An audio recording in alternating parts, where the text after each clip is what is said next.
it's your girl Nancy Red, and this is season 3 of Mompreneurs, where each week we celebrate beautiful Black entrepreneurs who are also amazing moms. I'm chatting with my guests about how they are killing it simultaneously as business moguls and moms, and we're listening to their inspiring journeys and incredible advice. Now, parents of teenagers, y'all need to pay close attention because my next guest is on the best mission ever, which is to get y'all's kids accepted to HBCUs with big scholarships and in a way that is so unique on the spot at her incredible HBCU Week. Now, let me tell you about HBCU Week, okay? Ashley Christopher is the CEO and founder of HBCU Week Foundation, which has celebrated its 8th anniversary this year, having amassed over 10,000 on-the-spot college acceptances at HBCU Week and over $100 million in partial and full scholarships. Girl, you're doing God's work. Thank you so much. Oh, my goodness. Ashley Christopher, you are a beautiful soul and, of course, an incredible mompreneur. Welcome to the podcast. Thank you so much. Thank you for having me.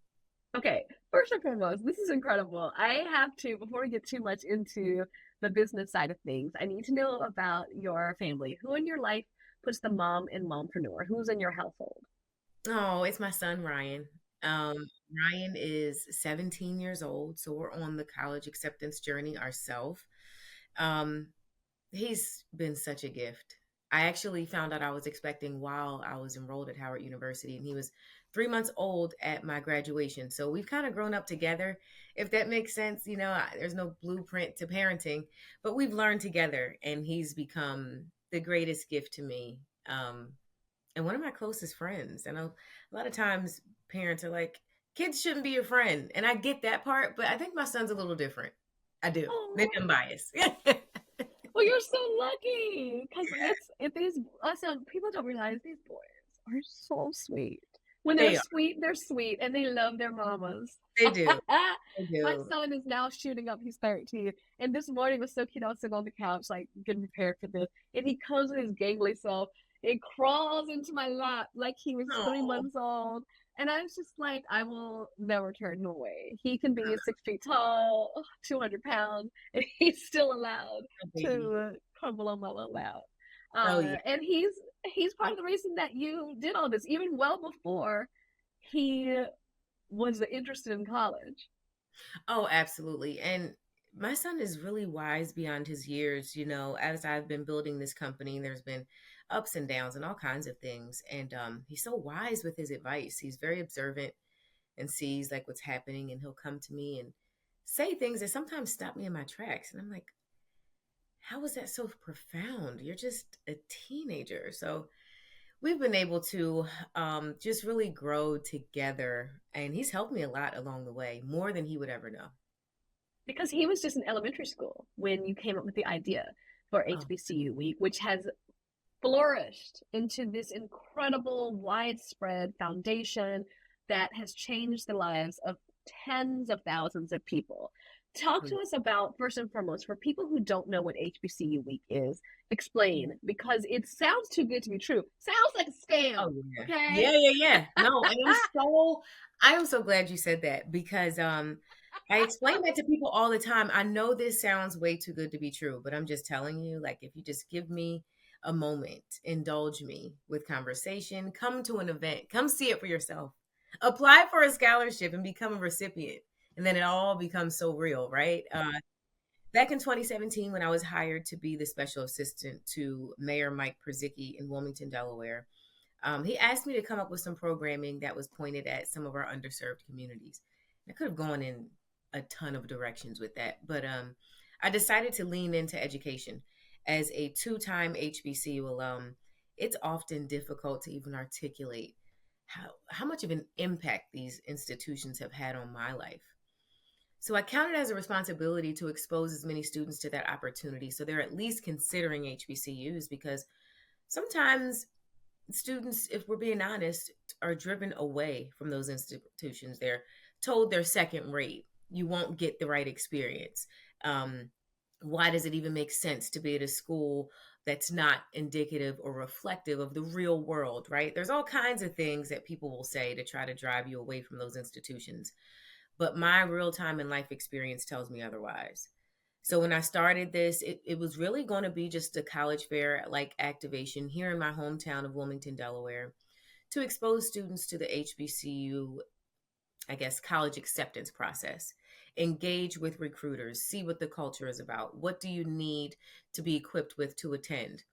So when I started to market that idea, I expected about 200 students back in 2017. But that number spiked to 700. So I knew that if I had that kind of an appetite that I would see in Wilmington for an HBCU experience, that the potential for this was boundless. So while I was at Howard University, I had the opportunity to serve as vice chair of Howard Homecoming. So that gave me the backdrop to large scale event planning. It showed me what did I need to do to really blow this event up. So I decided to take Howard Homecoming on the road. So it went from a college fair activation in 2017 to a week long of events where we do concerts, comedy shows, panel discussion, block party, battle of the bands. Stephen A. Smith is our brand ambassador, so he comes in town for a live broadcast of First Take directly from our college fair. And that college fair is our cornerstone event because that's where students can compete for on the spot college acceptances and scholarship awards. And as you've said, since 2017, we've been able to offer more than 10,000 college acceptances on the spot, and we've raised and awarded more than $100 million in scholarships for students that are headed to HBCUs. So it has grown beyond my wildest dreams in a very short amount of time. I find myself kind of building the plane while I'm flying it because I'm learning along the way as well. But it's been an incredible journey, such a gift to be able to serve as a vessel to students who just want nothing more than to go to an HBCU and are looking for the funding to do so.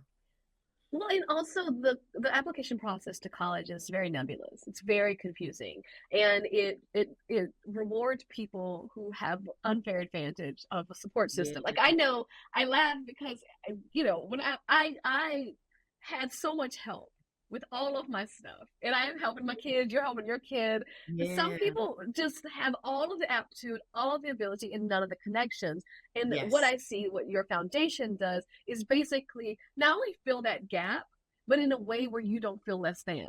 Because there's a lot of organizations out there that'll help you, but how does your foundation come at it from a different perspective? Yeah, and I have to pause here and just acknowledge one of my scholars, one of many, right? So um One of the 10,000. yeah, his name, and he doesn't mind because I told him he's like his story is going to be repeated for generations. A young man here in Wilmington, Delaware, his name Jamir Hargraves. He reached out when it was time for him to start applying to colleges. He is a first generation high school graduate. So you know that he's come up in really difficult circumstances. Neither of his parents finished high school, so they weren't even thinking about college. He was a shining star academically, had a 3.9 GPA in high school, wanted nothing more than to go to Howard University, didn't have the funds, didn't even know how to figure out how to get there, right? To cross that finish line. And he had really ambitious plans. I don't want to just go to an HBCU. I want to go to one of the best, most competitive universities, and I just need help. Tell me how to get there. So I spoke to him. He reached out to me on social media. We had a conversation. I took him through the process of applying for these scholarships and encouraged him to apply for mine. There was no way you could deny this kid. No way. His story is just so profound. So we ended up getting a scholarship to Howard University. He was accepted into their School of Business, which is incredibly competitive. He maintained that 3.9 GPA throughout his collegiate career. He got Wall Street internships throughout the summers, working at Bank of Montreal. A true star, a true star. Jamir is now considering the many job offers as he is preparing to graduate from Howard University. He has Wow. become family. He knows that he can lean on us for support. Once you become a HBCU Week family member, we don't lose connection. It's not just transactional with the money. We want to know how you're doing each semester. We want to know what you need. We want to know how you're excelling. We want to celebrate you. Became a member of the beta chapter of Alpha Phi Alpha. Just, I mean, Mr. Howard University without wearing the official title. That's what I call Jamir Hargraves. And to see his journey from a first generation high school graduate to now preparing to graduate from Howard University debt free in 2025 with many job offers to entertain. That's what our foundation is about. Students who have, like you said, all of the aptitude, but none of the resources, the access to the opportunity. There are a lot of those who come through our foundation, and we wrap our arms around them and just give them what they need to see them through to the finish line. And And I would argue, I want to put a pin in it. And not only do you give them the money and the support, you also give them a nurturing, yeah, a nurturing that doesn't exist in other foundations. And that's what I think is so beautiful about it. And it honestly is the kind of nurturing that can only come from a mom, because your passion bleeds through. This is not just your business. This is not yeah, just your like foundation. You know, like mm-hmm. you're answering DMs from kids, you're following up with them. And again, all of these programs are great. Anything that helps people is great, by the way. So this is a slight to any other organization, but to make it through, no parent has had a high school graduation, to Mm-hmm. here, it's not just numbers and figures. It requires a mom. Yes, yes, absolutely. And Jamir has become that. You know, he'll call me for, and I don't know if I'm going to keep this in the interview. We'll decide, but I have to say it because I don't know how he'll feel, but I'll think about it. But he was preparing for one of his internships, and he knew the other students that would be there from the Ivies, from the top institutions. He was one of, I think, two um, people of color that were chosen for this internship, and he didn't have anything to wear. He's like, I can't show up there, you know, not looking the part. I need help. So we got him some suits and made sure that he was well positioned to walk in with confidence and perform. Those are the kind of things that we do for our students. It's not just a, like I said, transactional scholarship opportunity, but it's every stage of your life throughout this collegiate process up until you're getting a job and even beyond. Like, what can we do to help position you to make sure that not only you're performing, but you feel good? You know, I can imagine how it would feel showing up day one to an internship, being one of the only Black kids there, and you're not really looking the part, right? People already have eyes on you because you're different. And then maybe you're underdressed or don't really look like you should be there. So we try to make sure that all of those pieces to the puzzle are intact, um, because it's a journey. It is a journey. That entire process, and you need help. You need support throughout that process, and we're happy to serve as that vessel. And he's not the only one that reaches out for those kinds of things. But his story to me just has a very, very unique piece because I'm from Wilmington, Delaware, too. So I can see and know and feel what his upbringing was like and what he's overcome. And to see him now on the brink of graduation is just incredible. And in order to do all of this, however, you have to have a lot of capacity, not just yourself, which is it's just a feat considering you're raising a 17-year-old who's busy in their own right, and considering you are a human, but you also Yeah. have to have a lot of financial capital. Talk to us about Yeah. the process of going from I'm working at the mayor's office, we got a Yeah. little bit, to Yeah. I'm going around, we're going to Disney World, CBS is doing a pop-up, Yeah. and I have the funds I need to give millions upon millions of dollars of scholarships and do the follow through with them. Because what people need to understand, which you can explain, a scholarship isn't just, okay, you want a scholarship, here's a check. The work you have to do to make those connections before, during, and after Yep. is incredible. Mm-hmm. Mm-hmm. Oh, absolutely. And You make it it, look easy, but it's not. ooh, yeah, a misconception. People do think Um, it's a lot easier than it is, I'm telling you, because of how we make it look, to your point. And I've had an advantage being from a very small town, Wilmington, Delaware, and having connections here. Working for the mayor was one of the best decisions I've made in my life. I came into his office as a licensed attorney in Pennsylvania and New Jersey. I could have gone to a firm, made a lot more money, but there was this discerning feeling that I had that told me no, go to the mayor's office. And comparing other job offers, it didn't measure up to the amount of money I would make practicing as an attorney. But I felt so convicted to just go to the mayor's office.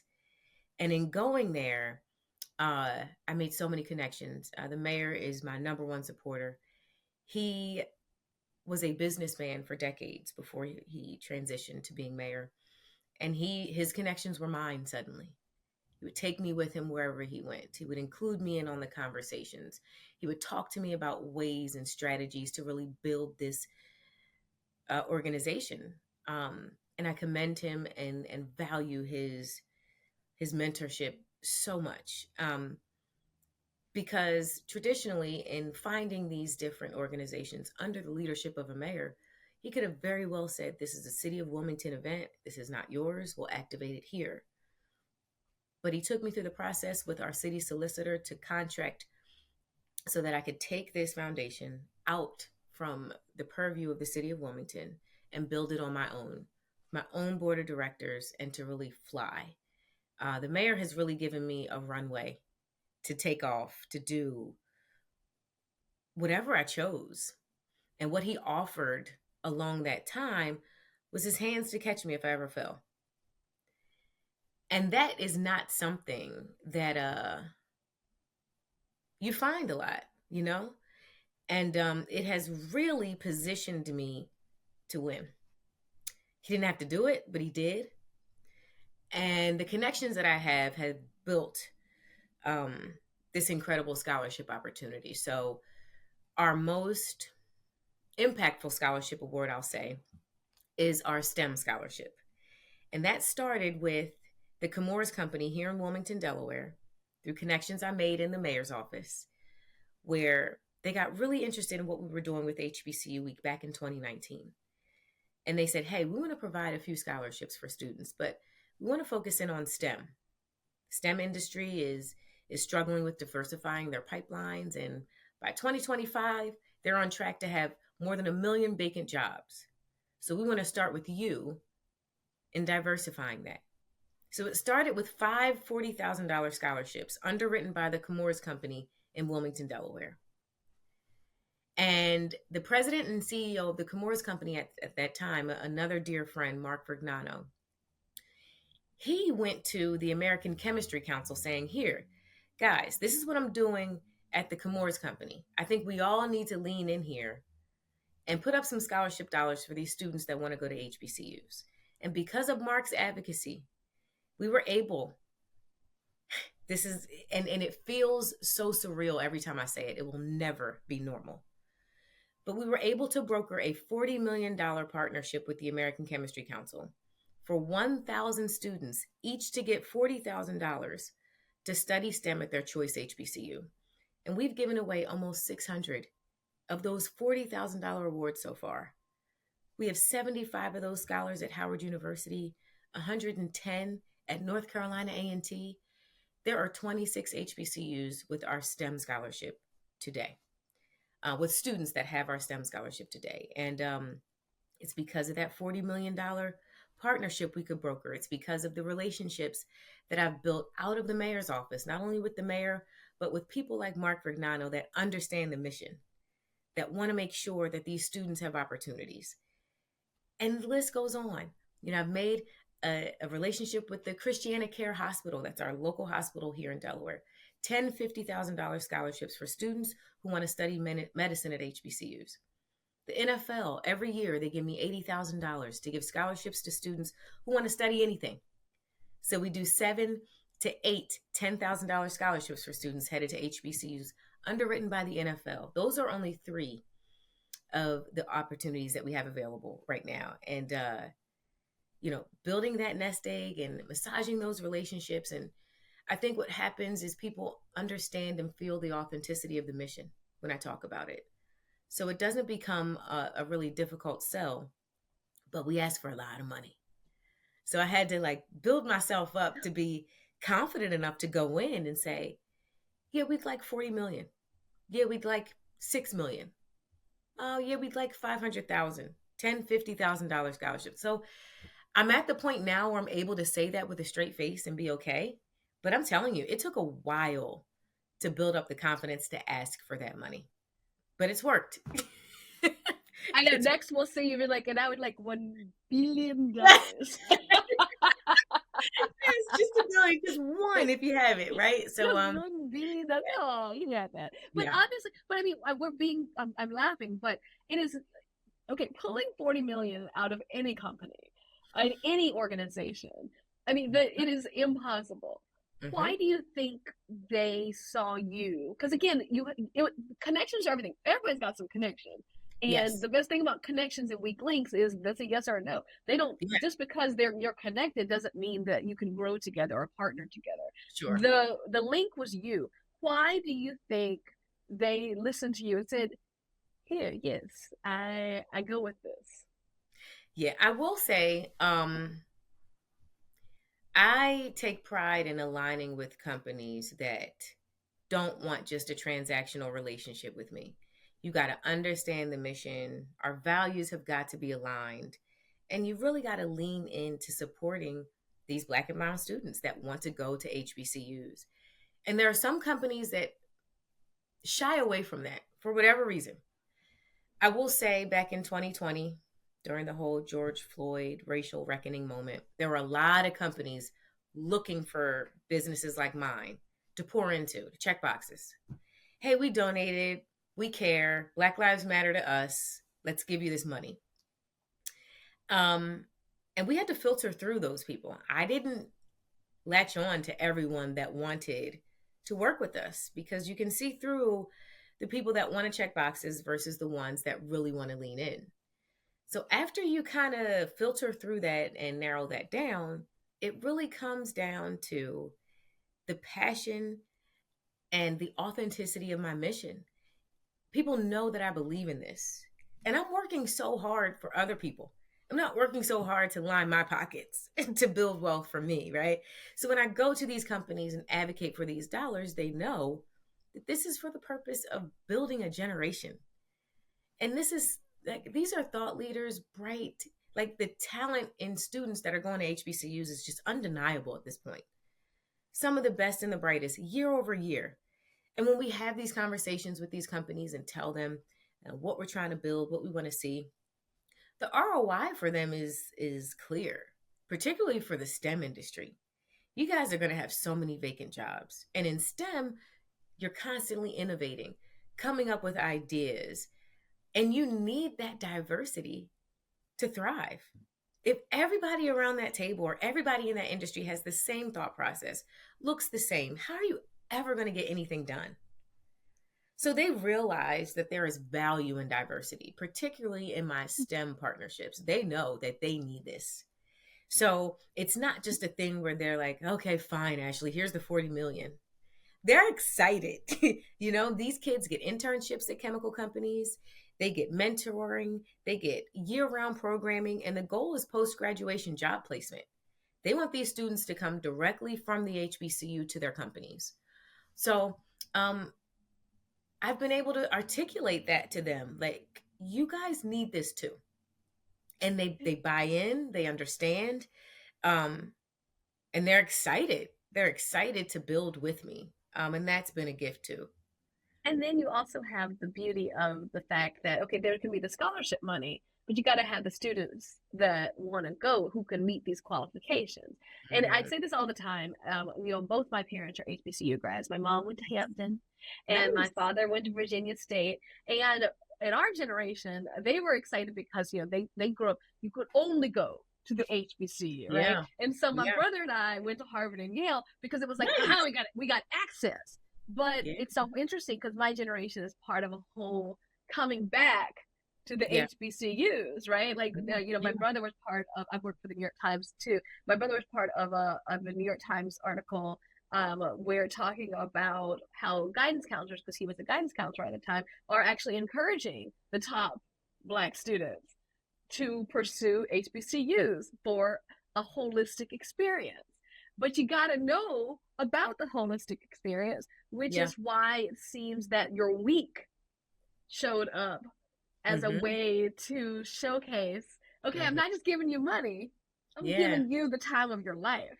Yes, yes, yes, yes. And that's what it's about, right? To show students and introduce them to what HBCU culture is all about. So we put on this whole week long of events for aspiring students, for alum, for the community at large, right? Our Battle of the Bands, you'll have infants all the way up to the senior citizens. And I mean, seniors, that's like what, 65? I mean, like 90-year-olds are coming in with their HBCU merch, like excited for that Battle of the Bands. It's an amazing experience for the whole family. Same as our block party. Um, so introducing students to that cultural experience is incredibly enticing for them. And then by the time they get to the college fair that Friday, they already know where they want to go, what schools they want to talk to, and it is an incredible experience. Something, a core memory for them, I'm sure, going into that space and getting that acceptance on the spot, getting that money. I mean, to your point, I had a speaking engagement actually at Yale. Their Black Student Union had an event, so they had the Black Student Unions from Yale, Harvard, Brown, Princeton all together. And they just wanted to talk about like the Black experience in general. So they asked me to come in and speak. And so we're having a great time. And one of the students at the end, he went to Yale, and he came up to me and said, I wanted nothing more than to go to Howard. My parents made me come here.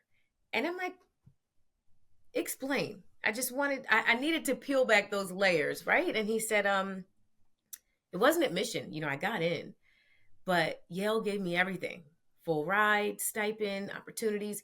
Howard only covered about 60% of my tuition, and my parents just couldn't afford the gap. And it really hit home for me because even though the $40,000 scholarships are incredible, definitely a celebration, but it just lets you know that there's still a need. I have students that turn down the $40,000 scholarship because they still can't afford the HBCU. These schools are underfunded by at least $13 billion right now, last time I checked. Um, and they're only representing 3% of colleges and universities nationwide. So you have this influx of students that want nothing more than to come to these universities, but they don't have the funds to give all of the merit-based scholarships that are deserved, and we don't have the space. So we're turning down bright talent every year. And it just makes me continue to go harder to raise this money, because one day I want to be able to say, start to finish, we have all of the funds that you need, no matter what you want to study. So that's the long-term goal for me. We do have some full rides, not nearly as many as the $40,000 scholarship, but we have about four $132,000 scholarships available. Wow. Cycle is open right now, so people are applying for that. But I want to see that be able to translate across every scholarship award we have, because I don't like to see students that, particularly the ones that really crave that experience, to get turned away. Well, and of these 10,000 students that you've touched in some way, shape, and form, your 17-year-old son is about to be one of them, hopefully. What is it like seeing your son, who is just a baby, just a kid when you work in the mayor's office, Yeah. who watched you grow this from a 200 turned 700 person event into this, amazing week? What is it like seeing him? Because he's entering this year's cohort, right? Or was it last year? When does he begin as an actual official HBCU Week student? Yeah, so he is a senior. So he did come to our college fair this September. He got a bunch of acceptances on the spot. Um, his first choice is Howard University. So we are praying that that works out for him. He wants to apply to the College of Fine Arts. He wants to be an acting major. So he did get a call back, which we're so excited for. That is the most difficult thing to happen. So He has a callback coming up soon, and we are praying. I feel like he's going to be there. I feel it so clearly in my spirit. So I'm just waiting to celebrate with him. But the funny thing is, he didn't want to go to an HBCU at first. He didn't even want to go to college. He's like, Mom, I'm an artist. I want to entertain. I want to act. I want to sing. I want to dance. I want to model, all of these different things. And I just want to start doing that. I want to start my career right after high school. I'm not going to college. And as a parent, you have to be careful how you respond to that, right? So initially on the inside, I'm like dying, right? But I'm like, I can't let him see that. So I'm like, okay, so we'll see. We'll continue to pursue the arts. You know, he's in all these different programs. He even switched high schools to a performing arts high school. And I'm like, just do me a favor. I need you to just visit some schools, right? He's like, okay, fine. I'll visit some HBCUs, but I think I want to go to Juilliard. I'm like, okay, at least we're saying college. At least we're saying college, right? I'm like, yes. So we're going through the whole Juilliard thing. He did a performing arts camp in New York City and got to go for a second. Um, but once he visited the campus of Howard University, once he visited, everything changed.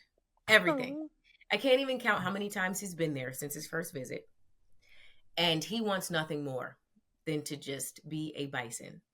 So that transition has been a lot for me because it's just, you know, been me and him this whole time. His father is great, he's present. But it's been me and him in the home. So he's about to leave me and I'm trying to settle into that. But I'm very excited for his journey ahead. He's excited. I mean, he's performed well academically throughout his high school career. And I can't wait to see what's next for him. So, yes, he will be a part of the HBCU Week family very soon. no. And we'll see where it goes. But it's going to be an exciting journey for him. I love this. I mean, my kids are actors, so you're not going to hear Oh, me be nice. like shady about his acting dream. I'm a big I fan love of it. it.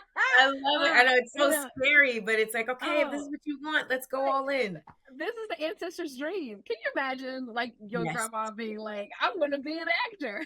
Oh my gosh, girl. Right, right, What are right. you I know. talking about? The fact that you created a world where he feels comfortable and safe enough to pursue such a lofty vision for Yeah. himself says wonders. And it actually lends to the fact for anyone listening to this who themselves is a mom who's just trying to make it with support, but at the end of the day, you still mom. Yet you somehow were able to mom productively, successfully, while creating and nurturing this incredible HBCU Week Foundation. What is Mhm. your advice to someone who might be in similar shoes, who just doesn't even know if they have it in them?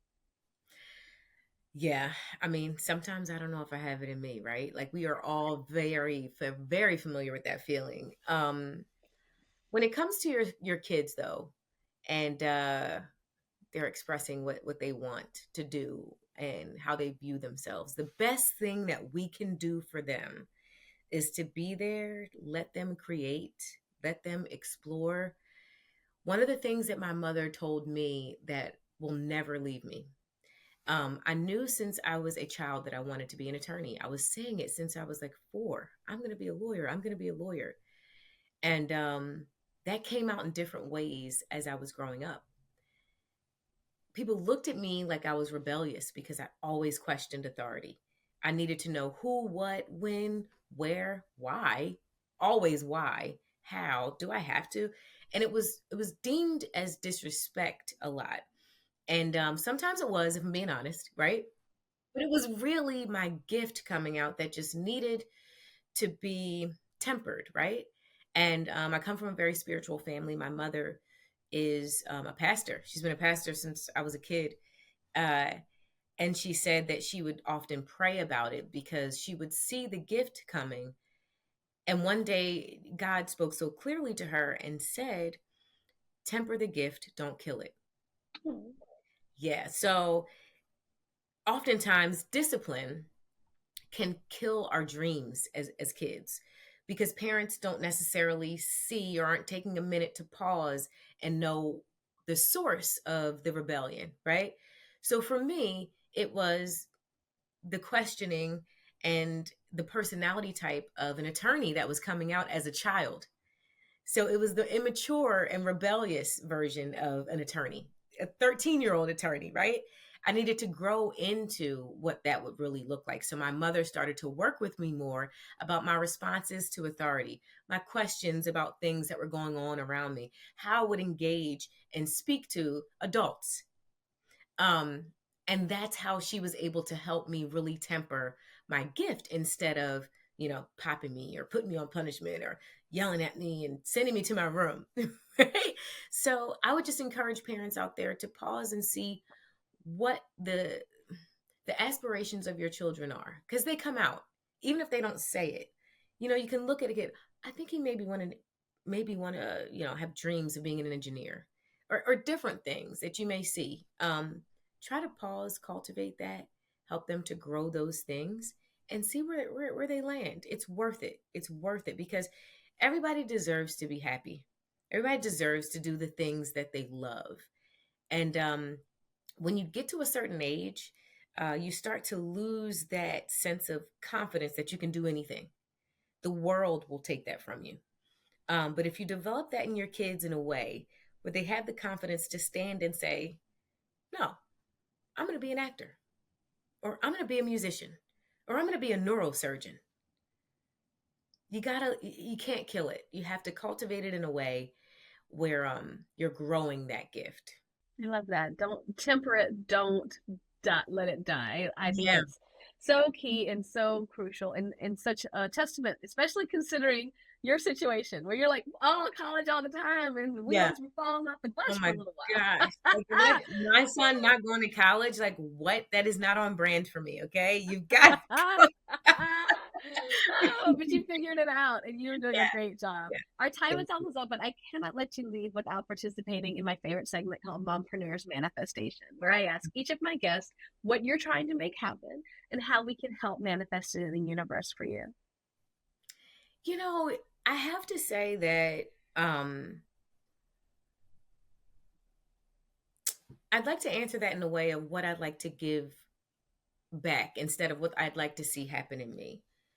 Um, so heavily on my spirit over the last several years, as I've grown this brand, all I've really wanted as I celebrate my wins, and continue to progress, is for people to look at me and see what is possible with God.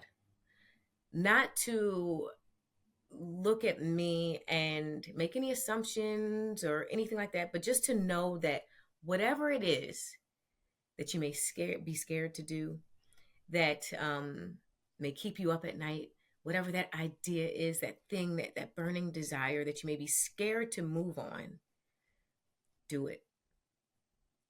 Do it. Look at me and know that it's possible. Know that a $40 million partnership is possible. Growing a brand from the smallest of cities, Wilmington, Delaware, and taking it to Walt Disney World, the biggest brand in the world. It's all possible. It's all possible. I don't believe that there are chosen ones. A wise man once said, every human being is born with genius level talent. I believe that. You just have to know what your talent is, lock in, and have the courage to fail until you get it right, to knock down the doors when they don't want to let you in, to just keep going, even when you're tired. It's all possible. So I just want people to be able to look at me and know that. Even in your most helpless moments where you think like you're failing and everything's crumbling, it's possible. It's possible. I love that. And you're making it possible. You're making it easy for people. So for people who have teenagers who are like, I need to get it. I need to get on over to HBCU Week. Yes. Where's next year's going to be? When is it? And how can they sign up? For 2025, we're still confirming our dates. What I can say is we will absolutely be back in Wilmington in September of 2025. I just don't have the week yet. And we're talking to Disney about dates as well. You can check into our website. We update it pretty frequently. In January, probably mid-January, you'll be able to see where we're going to pop up with the actual HBCU Week activation next fall. So you got to stay tuned for that. So keep up with the website, but please, please, please apply for the scholarships. Every single one that you qualify for, please apply. And for the on the spot application, where you find out immediately if you have been accepted or not, Mm-hmm. what you either go to Wilmington, Delaware, or Disney World. Yes. So you You come show to up with your SATs and your transcripts Yep. and yourself. Yes. That's all you need. And a lot of HBCUs are moving away from the SAT score. I would say still bring it if you have it. But after the pandemic, where students couldn't get together and take that test in the same room, they waived that test score. They haven't gotten back to requiring it yet because the HBCUs, or some of the ones I've been in communication with, have seen that it hasn't changed the talent that they've I can selected. tell you all about that. I wrote a book like 20 years ago called The Girl's Guide to SAT about how the thing is rigged. Oh my Shenanigans. gosh, But girl, that's yeah. not doing it there. But okay, this is great. So all right, so for people who want an experience and Yes. also some guarantees, Yes. they can come to HBCU Week. Otherwise, you can apply for the scholarships at any time between now and between September and January or February, every single year. All Yes. rising, all seniors. So, all right, people, you got your information. HBCUweek.org. Mm-hmm. Where can people find you, Ashley Christopher? So you can find me on Instagram. My social is @Christopher_ESQ. Yay, with her HBCU law degree. Woo! Yeah. We are so grateful that you. It took me the longest time. I'm not gonna. I was a little older than you should be when I learned that ESQ meant Esquire, which meant lawyer. Because Esquire, I'm a country bumpkin, and Esquire is a men's magazine. So Yes, I was always like, these people love them some Esquire magazine. I love that. But Ashley, you are a gem. Thank you so much for being here with us and doing all that you do for our community. Oh, thank you for having me. I really appreciate it. And everyone, thank you so much for listening to and watching Mompreneurs. As a reminder, a brand new episode goes live each Monday on Urban One Podcast Network, Apple Podcasts, Spotify, or wherever you get your podcasts. Visit urban1podcast.com to learn more. That's urban1podcast.com. Mompreneurs is brought to you by the Urban One Podcast Network and MadameNoire. Created, produced, and hosted by me, Nancy Redd. Executive produced by Allison McGovna and Tanya Hoffler-Moore. Produced and edited by Jiminique Miller.